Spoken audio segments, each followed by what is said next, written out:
ನಿನ್ನ ಮೊದಲನೇ ಸಲ ನೋಡ್ದಾಗ್ಲೇ ನಿನ್ ಬಗ್ಗೆ ನನಗೆ ಗೊತ್ತಾಯ್ತು ಕಣೆ. ನಿನ್ನ ಮನ್ಸಿನಲ್ಲಿ ತುಂಬಿರೋದು ಬರೀ ಸ್ವಾರ್ಥ, ಸುಳ್ಳು, ಮೋಸ, ನಾಟಕ ಅಂತ. ಇನ್ನು ಎಷ್ಟು ಜನರನ್ನ ಹೀಗೆ ಯಾಮಾರಿಸಿದ್ಯಾ ನೀನು?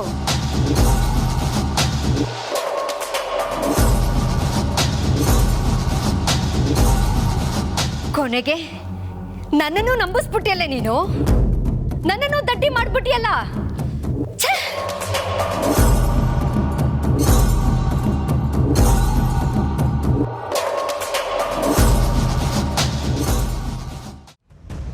ನನ್ನ ಗಂಡ, ನನ್ನ ಮಗ ಎಲ್ರು ನಿನಗೆ ಸಪೋರ್ಟ್ ಮಾಡಿ ಮಾತಾಡ್ತಾ ಇದ್ದಾಗ ನನ್ನ ಕಡ್ಲು ಹಿಂಡಿದಾಗ ಆಗ್ತಾ ಇತ್ತು.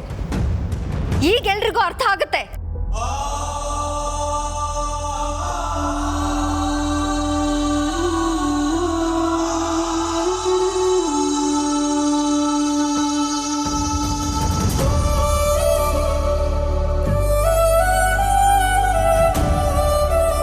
ಎಷ್ಟು ದೊಡ್ಡ ವ್ಯಕ್ತಿ ಅನ್ನಪೂರ್ಣಮ್ಮ ಅವರು.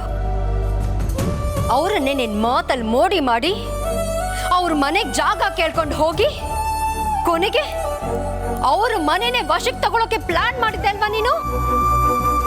ದುಡ್ಡು ದುಡ್ಡು ಎಲ್ಲಿರುತ್ತೋ ಅಲ್ಲಿರೋ ಹುಳ ನೀನು. ನಮ್ ಋಷಿನ ನಿನ್ ಬಲೆಗೆ ಬೀಳಿಸ್ಕೊಂಡಿದ್ದು ದುಡ್ಡುಗೋಸ್ಕರನೇ ತಾನೇ? ನೀವು ಮಾತಾಡ್ತಿರೋದು ಸರಿ ಇಲ್ಲಮ್ಮ. ಏನೋ ಆಗಿದೆ ನಿನಗೆ? ಇವಳು ಯಾರು, ಎಂತವಳು ಅಂತ ಗೊತ್ತಾದ್ಮೇಲೂ ಇವಳ ಬಗ್ಗೆ ಸಪೋರ್ಟ್ ಮಾಡ್ಕೊಂಡು ಮಾತಾಡ್ತಿದ್ಯಲ್ಲ.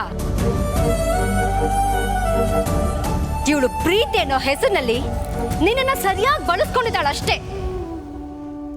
ಹಳ್ಳಿ ಹುಡುಗಿರು, ಮುಗ್ಧರು, ದೊಡ್ಡವ್ರಿಗೆ ಗೌರವ ಕೊಡೋರು, ಸುಳ್ಳು, ಮೋಸ, ವಂಚನೆ ಗೊತ್ತಿಲ್ದಿರೋರು ಅಂತ ಹೇಳ್ತಾರೆ. ಆದ್ರೆ ಇವಳು ಅದೆಲ್ಲದಕ್ಕೂ ಡೆಡ್ ಆಪೋಸಿಟ್. ಬಾಯ್ ಬಿಟ್ರೆ ಬರೀ ಸುಳ್ಳು. ತಾರಾ ಮೇಡಮ್, ನಮ್ ಕಮಲಿ ದಿಟ್ಟವಾಗ್ಲೂ ಯಾವ ತೆಪ್ಪು ಮಾಡಿಲ್ಲ. ಸುಮ್ಕೆ ಅವಳ ಮ್ಯಾಗ ಅವಳೇ ಆರೋಪ ಹೊರ್ಸ್ಕೊತವಳ ಆಟೆ.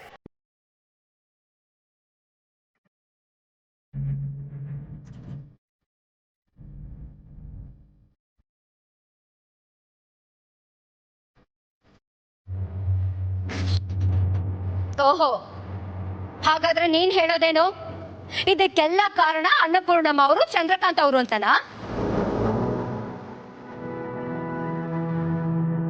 ಹೇಳೋ, ನಮ್ಮನ್ನೆಲ್ಲ ಮೋಸ ಮಾಡಿದ್ದು ಮಹಾಜನ್ ಫ್ಯಾಮಿಲಿನ ಅಥವಾ ಊರು ಕೇಳಿ ಗೊತ್ತಿಲ್ದೇನೋ ಈ ಕಮಲಿನ? ಅದೇ